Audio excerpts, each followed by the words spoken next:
গত 2 দিন ওদের দেখা নাই, মানে একজনও আসে নাই আর কি। তো আজকেও আমার খাওয়া অর্ধেক হয়ে গেছে, এখন একজনকে দেখতে পেলাম। পিঠের মধ্যে কালো একটা ছোপের দাগ আছে।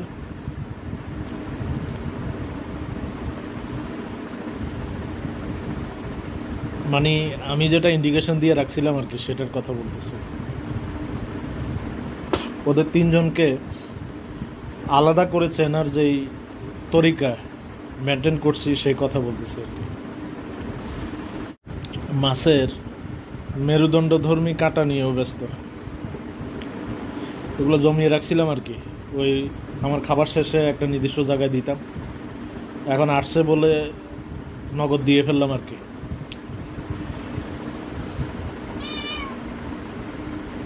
আয়সা একেবারে অস্থির হয়ে গেছে, লেজ টেজ নাড়া, আমার গায়ের মধ্যে লেজ নাড়ে, মানে আমাকে ঠান করে আর কি যে আমি দিতাম। আরেকজন আসছে, বডি সাদা, ও আসছে অনেকদিন পরে, ও কম আসে। তিলকলা কয়দিন কন্টিনিউ আসছিল, এখন আবার ও গ্যাপ দিচ্ছে। তো যাই হোক, মাছের ঝোল মাখা ভাত দিয়ে দেখি কি করে। ভাত খাচ্ছে দেখা যাচ্ছে।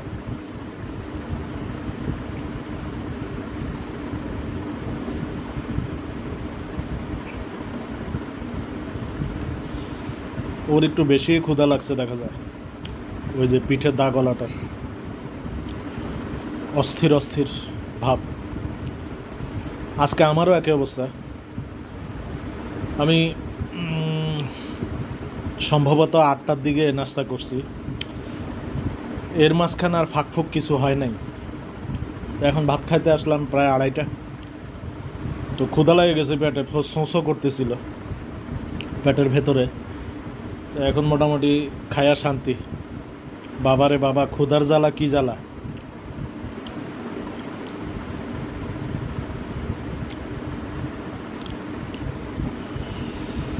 তবে ক্ষুধার জ্বালা তো জ্বালা, এটা এক জ্বালা, কিন্তু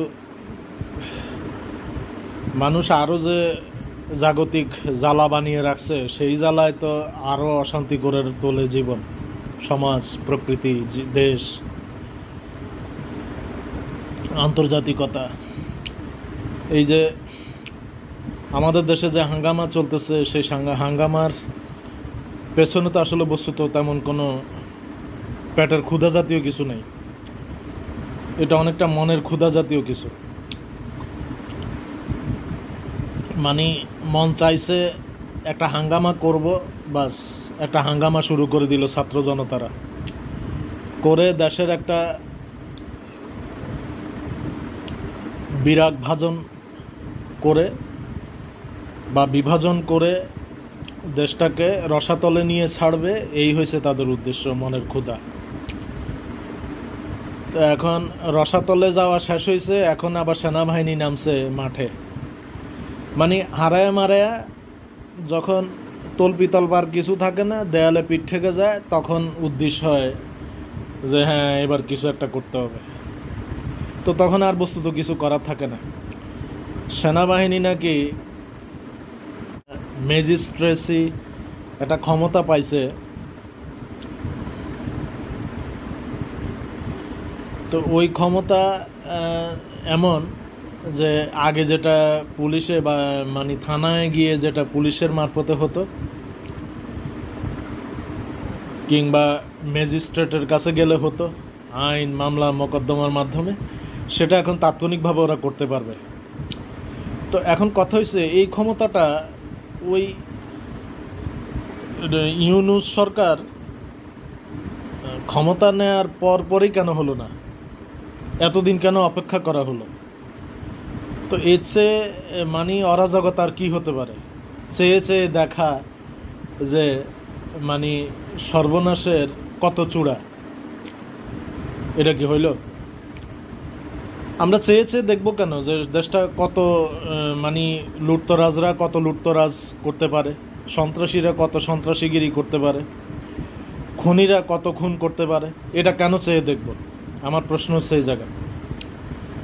আপনি দেখেন সব ধ্বংসযজ্ঞ চালিয়ে যখন ওই ছাত্র জনতারা ঠান্ডা হলো, এবার আর কোনো দেশ এমনিই ঠান্ডা হয়ে গেছে, এবার আসছে সেনাবাহিনী। এখন সব সর্বনাশ করার পর এখন ক্ষমতা নিয়ে লাভটা কি? ওই যে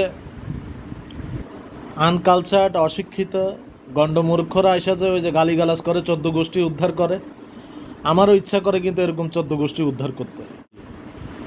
লেখাপড়া কিছু করে শিক্ষিত হয়ে ঠকে গেছি, করতে পারি না। সব জায়গা তো সবটা চলে না, নিজের ব্যক্তিত্ব বজায় রাখা চলতে হয়।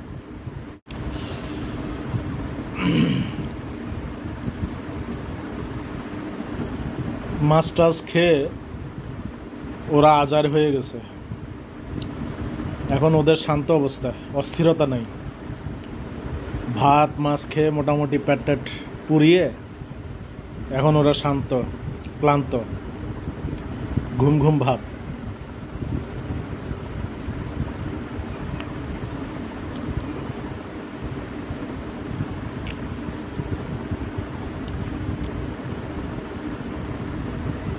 কি পেট ভরছে? পেটটা ভরছে কি মনুরা? বেবি কি পেট ভরছে? এখন আর লাফালাফি নাই না, চুপচাপ। কি পানি খাবা? পানি পানি দিতে হবে? পানি দিব না বাইরে খাবা? যাও, খাওয়া শেষ, যাও যাও যাও যাও, আজকের জন্য খাবার শেষ। আমি এখন ডাল খাবো, যাও। ইতি ইতি।